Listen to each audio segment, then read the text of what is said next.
Entitlement reaches all walks of life, as you'll find out in this episode of Entitled People.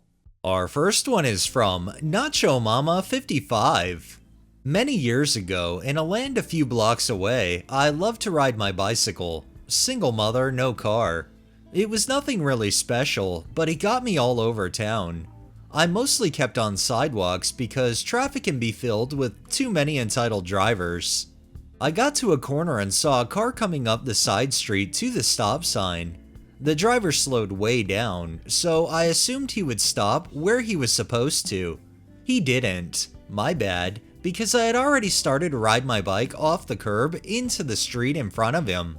You guessed it, crunch. I squirmed my way from under the rest of my bike in the car and started checking myself for injuries. Just a bruised knee, so I was very lucky. The driver got out of his car and yelled at me for being in his way, didn't ask if I was okay, and I yelled at him for running a stop sign. A passerby checked on me and called the police. While I was safely back on the sidewalk with the passerby, the driver pulled his car about 5 to 6 feet forward, dragging my bike.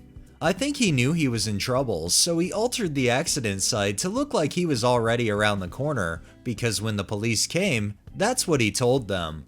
He said he stopped, proceeded around the corner, and I just barreled out into his path. The police officer asked for my story, and I asked him to ask the driver to back his car up a bit, and I'd show the officer exactly where we both were at the time of the accident. He was wondering how I could be so positive, but then, once the driver moved his car, I pointed to the scrapes in the street that my bike had made when I was hit. The driver got the ticket, and I got his information. I wrote several letters to him, asking him to replace my bike, but he ignored them. I finally had to take him to small claims court to be compensated for my squished bike. He didn't show up. The judge reviewed all my evidence and awarded me the cost of a new bike, plus pain and suffering, for my bruised knee.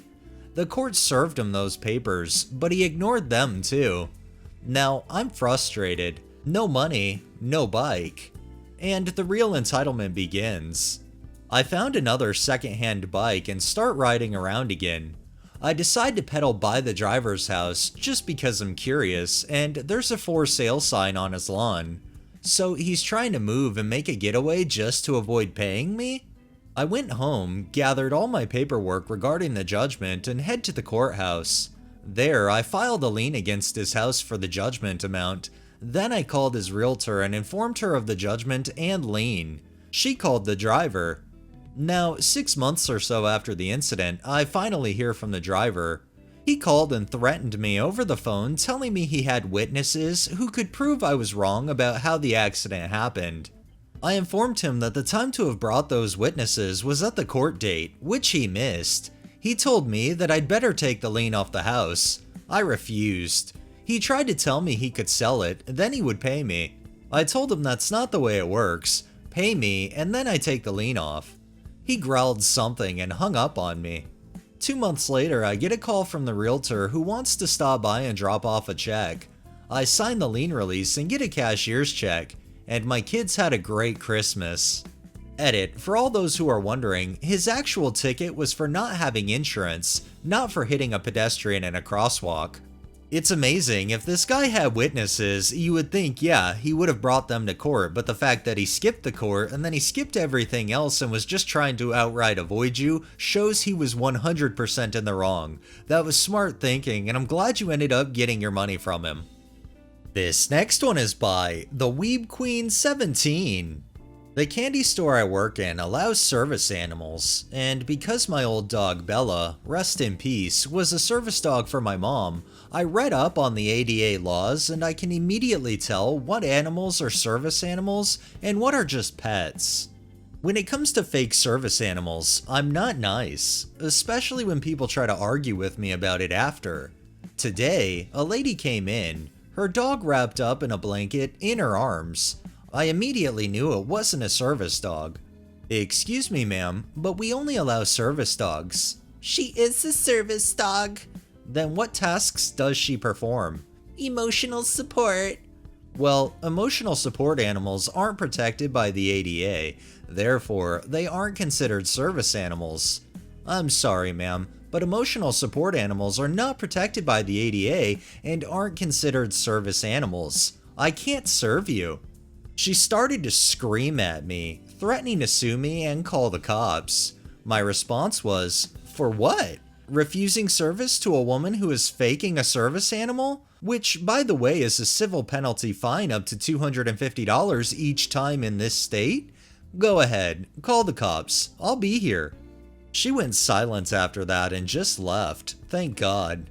PSA, do not bring your untrained pets into a non-pet friendly store, and especially do not fake a service animal. You make it harder for the people who actually need them.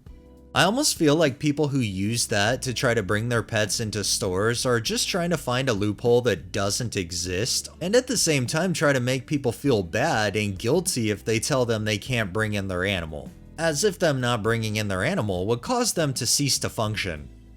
This next one is from King Rex 420. This happened when I was 8.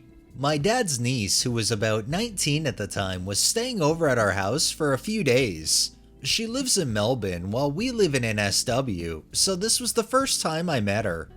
She was pretty nice, but eventually we took her to Outback Steakhouse, which is where the problem started. Since she was our guest, we were paying for her dinner, so she decided to order the most expensive food on the menu. She ordered the most expensive steak with several side dishes, numerous drinks, and for dessert, she ordered a piece of cake to take home. Now, this alone was frustrating, but it gets worse. A couple of months later, she decides to visit us again, this time with her boyfriend. We didn't invite her and she didn't tell us until the last second she was coming, so my parents refused to let my cousin and her boyfriend stay at our house. However, my dad's mother paid for a hotel for my cousin, so she was still able to come and visit. Even though they invited themselves this time, we still took them out to dinner at Outback Steakhouse and paid for their meals. Unsurprisingly, my cousin and her boyfriend both ordered the most expensive menu items and also ordered desserts to take home. My cousin was even telling her boyfriend, while we were in the restaurant, to splurge because my parents were paying. I don't think they even finished all their food. They just ordered it because they weren't paying for it. They haven't visited since, but my dad's mother continued to visit us for a couple of years after that, and she was pretty entitled too. She'd invite herself, stay at our house, and insist we buy dinner from certain restaurants. We've cut contact with her for other reasons. It's entitlement like this that seems to just go through a family and is only broken when someone says enough is enough. And our final one is by Foodie Booty Yeah. When I was like 6, I took ballet classes, even though I didn't like ballet ever, and because it was summer, I wore a skirt some days. This lady would come in every day, but no, this is the only day where it's bad to wear a skirt. Not any other days I'm wearing a skirt. I'm doing my thing. I'm wearing tights, by the way, and I'm pretty close to this lady. She comes up to me and says, "Enter my name here." "You're being disrespectful to your elders. There's an old man right next to me, and he does not want to see your underwear while you do ballet. Don't wear a skirt to ballet class again." And yeah, I didn't. Side note, I always hated skirts. It's just that I had like 2 pairs of shorts, and when I wear them both, all I have is skirts left, and I'm not wearing pants in 90 to 100 degree weather, so I wore skirts instead. And now I can't be cool during the summertime. I went to a great summer camp. I'm not really sure what the proper attire to wear to ballet is because quite frankly, I'm not in ballet, never have been, never will be. But I would assume wearing a skirt with the tights would be fine attire for ballet class. It sounds like this lady was just super entitled and had to have her way. Alright, that's enough entitlement for the day. Well, that wraps up this episode of Entitled People. If you liked the video, please drop a like, share my content on all of your social media, subscribe if you haven't already, and make sure to hit that bell so you're notified every time I upload. And drop a comment down below. It really helps with the algorithm and helps new people find my channel. Thanks for watching. Thanks to my patrons. Have a great day and stay safe out there.